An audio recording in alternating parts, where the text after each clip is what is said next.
അച്ഛനണഞ്ഞപ്പോൾ ഏറെ പരാതിയൊക്കെ ശ്രവിച്ചു. പിന്നെ കുറ്റവിചാരണയ്ക്കായി തന്നുണ്ണിയെ ചാരെ വിളിച്ചുവല്ലോ.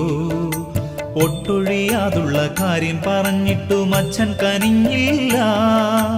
ക്രുദ്ധനായി ശിക്ഷയ്ക്കടുത്തപ്പോൾ ബാലനും ഓർത്തു നിന്നച്യുതനെ.